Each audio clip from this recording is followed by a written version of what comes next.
Well, hello there, Donald Trump! Florryworry, and welcome back to EU4 Expert Tutorials. This is EU4 202, Florrynomics 102, and in this episode we're going to be covering loans and how to not go bankrupt. And we'll explain why negative interest per annum is one of the strongest modifiers in the game. This tutorial was made in a 1.19.2 Denmark patch. I'm known for being the best at loans. I'm great, it's fantastic. Important people, very important people. They tell me, they say, Florry, how are you so good at loans? I am going to teach you how to take loans. You're gonna get so good at loans, you're gonna be tired of it. It's going to be huge. Your debt, huge. Your empire, huge. Your interest, small, so small. I'm not doing that again. Fuck that shit. I'm not doing it again. I've done it. I can't do it, okay? I can't. I just can't do it. I tried. It's gonna be awful. I'm not gonna do it again. Fuck that. Okay, so the first thing we're gonna talk about is loans. And like before, we need to explain a couple basics. So if you take a loan, it runs for 5 years or 60 months, and then you either have to repay it or renew it. Now, over those 60 months, you pay a certain amount of interest based on your interest per annum modifiers. Being bankrupt or being a negative stab increases the interest, and picking up certain ideas/religious modifiers reduce it. If you repay it before the term is over, you also have to repay the remaining interest based on your current interest modifiers. So if you're going to pick up an interest modifier, you might want to wait with repaying any loans until you do pick that up, and then wait a month for it to apply. If you don't repay the loan, you get plus 0.10 inflation as a penalty to renew it, and this is one of the many reasons why whenever your loan size increases by about 1.5 times or more, you'll want to restructure your debt.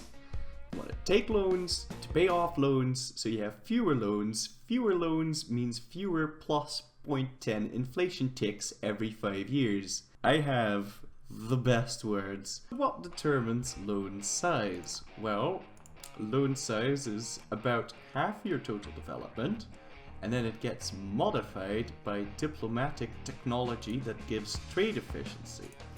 Timrits here is on the Tech 3, and then if we tag over to Egypt, who I made Tech 30, they'll be able to get slightly more, well, significantly more. Now the calculation for that is so complicated that I just don't know what to tell you. Just, you know, Tip Tech increases loan size slightly. Basically what it comes down to. Now you can also decrease or increase loan size by getting the third idea in economic ideas, which makes you eligible for the National Bank event if you have a 4+ admin ruler. Now this event lies. It says it's based on your income, but that is fake news. It's fake, it's not even real, it's a fake statement. Income has nothing to do with loan size. Income has nothing to do with loan size, only the loan amount. The loan amount. Now the amount of loans you can take is a bit trickier to calculate. Now a loan runs for 5 years, and so to calculate your monthly interest, you have to take the interest per annum, multiply that by 5 years, and then divide it by 60 months to get to your monthly interest on one loan. Now if your monthly interest exceeds your total income, you can't take another loan and you go bankrupt. Now we'll be referring to this as debt capacity from now on. This is the theory though. In reality, it's almost never the case. Wait, what? Yeah, the whole UI on this whole loaning business is a disaster. It's a disaster. Complete disaster. You will almost certainly go bankrupt sooner unless you use debt restructuring. You see, the game calculates whether or not you can take another loan not based on your actual interest at all. It looks at your current income, current interest per annum, and current loan size. Now, assuming you are the map painting type, your development constantly increases. and therefore so does your loan size. However, the game looks at whatever number of loans you have, assumes that they are your current size loans, and pretends that they give a proportionate interest. Let's look at an example of how this can go terribly wrong. You're an OPM like Ryuku here, and we're allowed to take 391 2-docket loans. Now, I just took about 50, and now if you were to, say, annex Brunei, we've just increased our development by tenfold, and now we should be able to take like 30 docket loans. Now, instead of calculating as if we've got 50 times 2 docket loans, the game is calculating as if we had 50 times 30 docket loans when determining whether or not we're allowed to take another loan. In other words, the game thinks we have 1500 dockets of debt even though we have 100. Now, this is a bit of an extreme example, but that's kind of a bigly problem, a huge problem. It's also a very bigly reason why you want to restructure your debt from time to time. Now, if you are conquering land, your income will increase, though not as fast as loan size, as that looks at total development, rather than the income you get out of said development. So once again, whenever your new loans are about 1.5 times the size of outstanding loans, you might want to consider restructuring your debt. Only if you exclusively have the current sized loans, you are at optimal debt capacity, the same one that the game uses, and only then can your interest actually rise all the way up to your monthly income. Now, why is -1 interest per annum one of, if not the strongest modifier in the game? You can dramatically increase your debt capacity by picking up negative interest modifiers. It also gets more powerful the more you pick it. The first one lowers your interest by 25%, the second one by 33%, the third by 50%, and the final one reducing it from -1 interest per annum to 0.25 reduces your current interest by 75%.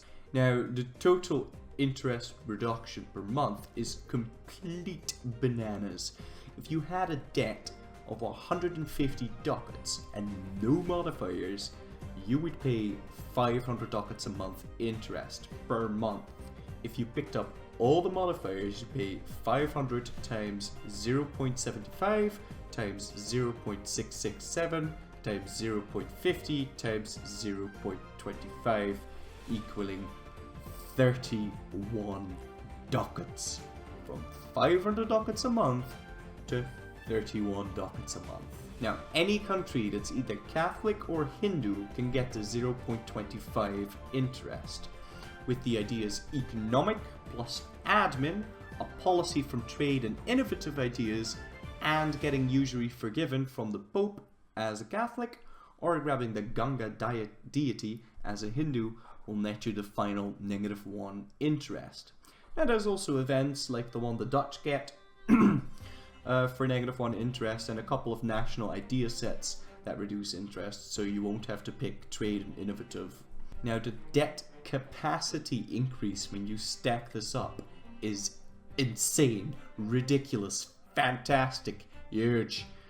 If you are a well-developed India in EU4, you can easily have 600 dockets monthly income. If you had these bonuses as well, you would go bankrupt at a debt greater than 2.9 million. That's 2,900k, or almost triple max money. Yes, there is such a thing as max money. Or if we wanted to, I don't know, get Small loan of $1 million. you would need an income of about 209 dockets a month. That's tiny.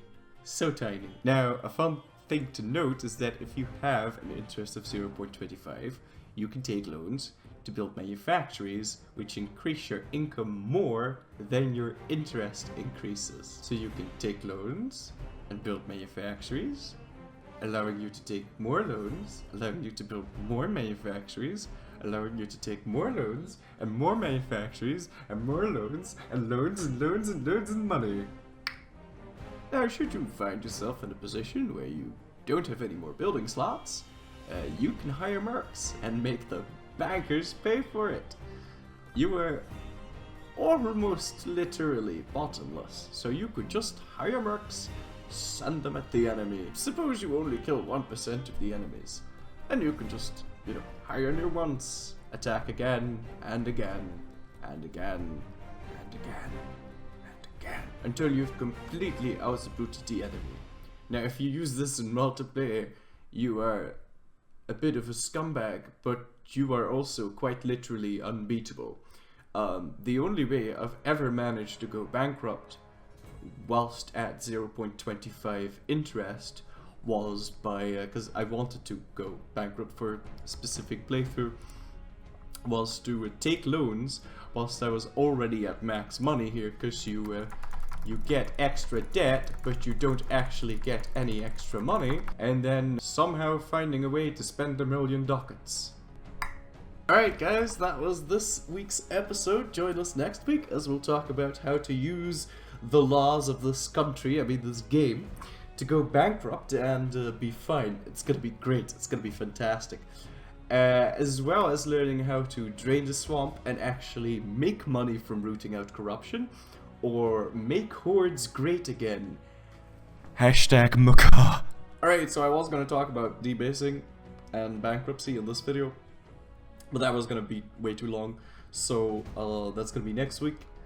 So please be sure to leave a like and subscribe if you want to go see that.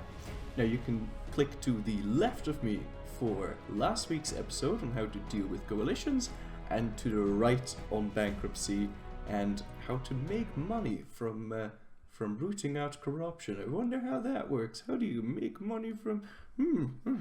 I should really subscribe to this guy to find out how that works, because oh my god, it's